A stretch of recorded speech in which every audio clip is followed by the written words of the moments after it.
নমস্কার বন্ধুরা, travel with Kamalika ব্লগের আরও একটা নতুন ভিডিওতে আপনাদের স্বাগত জানাই।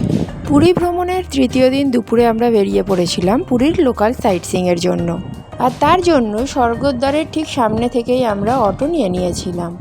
পুরীর এই লোকাল সাইট সিইংটা আপনারা পুরী থেকে অটো বা টোটোতেই সেরে নিতে পারেন।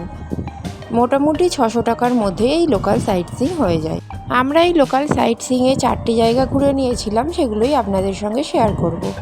স্বর্গদ্বার থেকে নিউ মেরিন ড্রাইভ রোড ধরে আমাদের প্রথম গন্তব্য ছিল বিপত্তারিণী চণ্ডীবাড়ি মন্দির। কিন্তু আমরা দুপুরে গিয়েছিলাম বলে মূল মন্দিরের গেট তখন বন্ধ ছিল, তাই আপনারা সকালে কিংবা বিকালের দিকেই মন্দিরে যাওয়ার চেষ্টা করবেন। তাই বাইরে থেকেই প্রণাম সেরে নিয়েছিলাম। আর তারপরে এই লাল মাটির রাস্তা ধরে আমরা গিয়েছিলাম আমাদের দ্বিতীয় গন্তব্য শ্রী গৌর বিহার আশ্রম, বা যেটা বেশি পরিচিত গুপ্ত বৃন্দাবন নামে।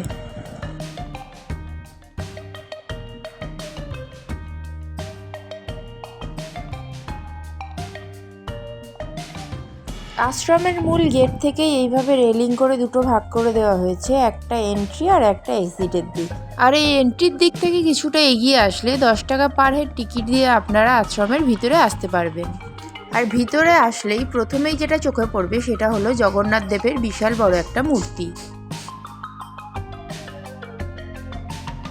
আর এর বাঁদিক থেকে এগিয়ে আমরা চলে এসেছিলাম রাধাকৃষ্ণের সুন্দর এই মন্দিরটাতে। এই আশ্রমে অনেকগুলো মন্দির আছে।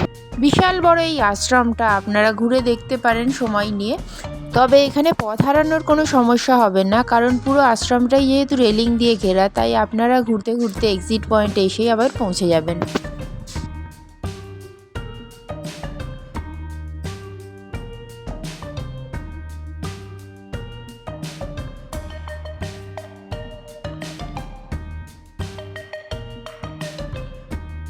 শ্রী চৈতন্য মহাপ্রভুর সাধন ক্ষেত্র এই গুপ্ত বৃন্দাবনে এলে আপনারা চৈতন্য মহাপ্রভুর বিভিন্ন লীলার দৃশ্য এখানে দেখতে পাবেন।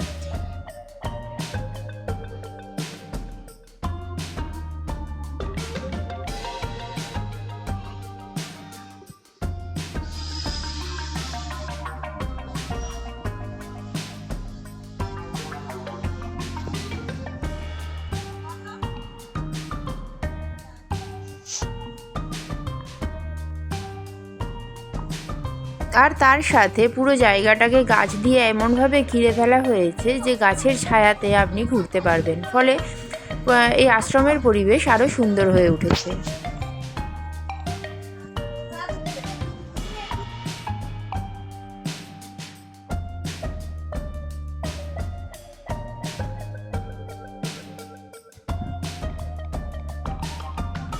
আর আশ্রমে ঘুরতে ঘুরতে যদি আপনি ক্লান্ত হয়ে পড়েন তাহলে বিশ্রাম নেওয়ার জন্য এরম বিশ্রাম কক্ষ করে রাখা আছে।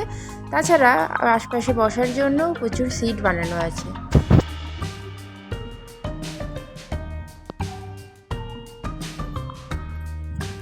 ঘুরতে ঘুরতে আমরা চলে এসেছিলাম বড় ঠাকুরের এই মন্দিরটাতে।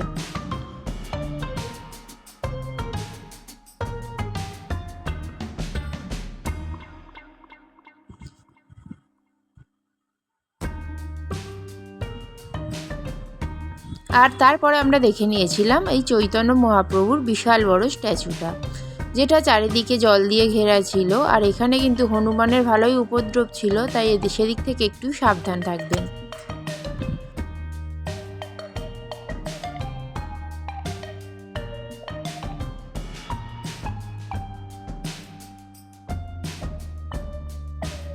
গুপ্ত বৃন্দাবন বা শ্রী গৌরবিহার আশ্রম থেকে বেরিয়ে আমরা গিয়েছিলাম আমাদের পরবর্তী গন্তব্য ওমকারেশ্বর মন্দিরে। আর এই যে মন্দিরে যাওয়ার রাস্তাটা ছিল কাজুর বাগানের পাশ দিয়ে। এই যে পাশের যে গাছগুলো দেখছেন এগুলো সবই কাজু গাছ। আর ওমকারেশ্বর মন্দিরের প্রথমেই যেটা চোখে পড়বে নন্দী মহারাজের একটা মূর্তি। তারপরে আপনারা জুতো খুলে ভিতরে আসতে পারবেন। আর এই মন্দিরে যেদিন আমরা গিয়েছিলাম সেদিন এখানে একটা বিয়ের অনুষ্ঠান হচ্ছিল, তাই মন্দিরে প্রচুর ভিড় ছিল, তাই সম্পূর্ণ মন্দিরের ভিডিও করা সম্ভব হয়নি। আপনারা ঢুকেই মূল মন্দির দর্শনের পরেই এখানে 108 শিবলিঙ্গের যে মন্দিরটা আছে সেটাও দর্শন করে নিতে পারেন। তারপরে ভিতরের দিকে গিয়ে রথের চাকা একটা আছে সেটা ঘোরাতে পারেন, আর এখানে কিন্তু আপনারা প্রসাদও পেয়ে যেতে পারবেন।